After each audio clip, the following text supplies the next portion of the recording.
The story of Nicky Oppenheimer, Africa's richest man in 2023. As the curtain of dawn pulls back on a new day in 2023, the African continent wakes up to a staggering 19 billionaires. Among them, a beacon from South Africa stands out, Nicky Oppenheimer, a man whose riches have not simply fallen into his lap. From humble beginnings to inherited legacies, the road to wealth for these individuals is as varied as the countries they hail from. Oppenheimer is more than just the richest man in Africa. He's a testament to the rewards of hard work, sharp business wisdom, and an unwavering commitment to one's dreams. Sure, his lineage might include the founder of Anglo American, a mining behemoth, but his accomplishments are not merely a product of inheritance. Imagine a fortune so massive, it dwarfs the dreams of mere mortals. Yet, where did it all come from? And how does the wealthiest man in Africa live his life? Well, let's find out. Background. This South African tycoon was born to Harry and Bridget Oppenheimer on June 8, 1945, and given that he was the grandson of Ernest Oppenheimer, the founder of Anglo American, he was raised in a business environment. It was this environment that ended up influencing the choices he made throughout his life, as well as his approach to business. And if it weren't for this, he probably wouldn't have made it to be the wealthy man he is now. He first got his education in the United Kingdom, after which he returned to the country. However, he only returned to his country because he was called for service by the army. Even though he already had a degree, he was useless to the military because he had no valuable skills, even as an officer. We can even say that at this time, they were just wasting his time. So, after the service, he decided to start his business career. Net worth and fortune. Over his business career, Nicky Oppenheimer has raised his net worth to a whopping $8.4 billion as of 2023. This net worth places him in third place among Africa's richest men. Above him are Johan Rupert, also from South Africa, with a net worth of $10.7 billion, and Aliko Dangote, from Nigeria, with a net worth of $13.5 billion. Since 2010, Nicky's net worth has been increasing consistently, even though he has had some dips along the way. But then again, no journey is a straight line. One of the challenges he experienced was in 2011, when he fell by about $200 million, and then a further $300 million. But even with all that, his current net worth of $8.4 billion is the highest he has ever reached since 2010, which says a lot about him. So, where does his fortune come from? The better part of his fortune came from his family's business, which is Anglo American. However, before joining the company, he had been working with N.M. Rothschild and Sons for a while. After that, he joined the family business in 1968 as a personal assistant to the chairman of the Anglo American Corporation. Later on, he was moved to the gold and diamond divisions at De Beers, and from here, he grew his career like never before. At De Beers, he worked in the London office for about 18 months. And after that, he came back to Johannesburg. This was in 1975. In 10 years, he had already advanced in rank to become the deputy chairman of De Beers Consolidated Mines. On the other hand, he was also the chairman of the Diamond Trading Company. Before then, in 1984, he had already made it to the position of deputy chairman of the Central Selling Organization, which has since become Diamond Trading Company. While he was working and gaining more experience from the company, Nicky Oppenheimer took the helm of the De Beers Group in 1998. This was when he was appointed chairman of the company. By this time, he was already in love with the Anglo American company, and he had already given his all to the diamond business.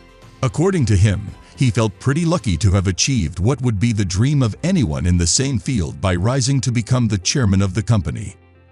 So, after being appointed chairman, he was in charge of the company all the way to 2012. This was the time that he sold the shares of the company.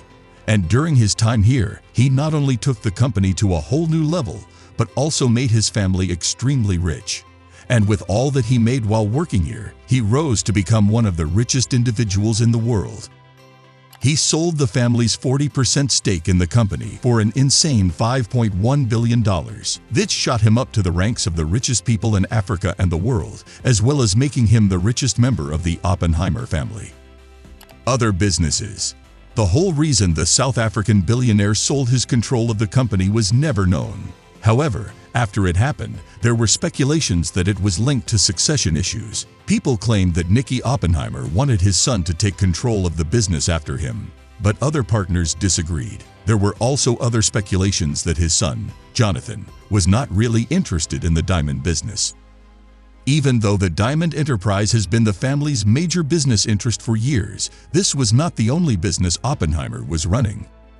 In 2014, Nicky started an aviation company, Fireblade Aviation, which deals with private entry into Africa. This company offers customs, immigration, and quarantine capabilities. This company is mainly run by Oppenheimer himself and his son, Jonathan. It serves a great purpose in adding to his net worth and wealth, with an estimated $8.49 million in annual revenue.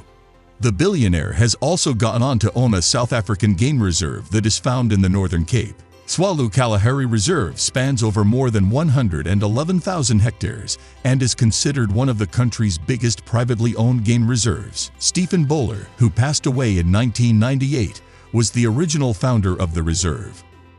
Property. Well, Oppenheimer has lived a relatively private life. Not much is known about what he owns, how his home looks, or even his luxurious life. As for his family, he has built a mansion in Johannesburg, which is his main home. Moreover, Nicky also owns a country estate in Berkshire, England. As much as Nicky Oppenheimer is the richest man in Africa, he chooses to live a very simplistic life. You would expect him to have lots of cars, especially classy cars. However, this is not the case. Nicky owns a Mercedes-Benz SLR McLaren and a BMW i3 EV.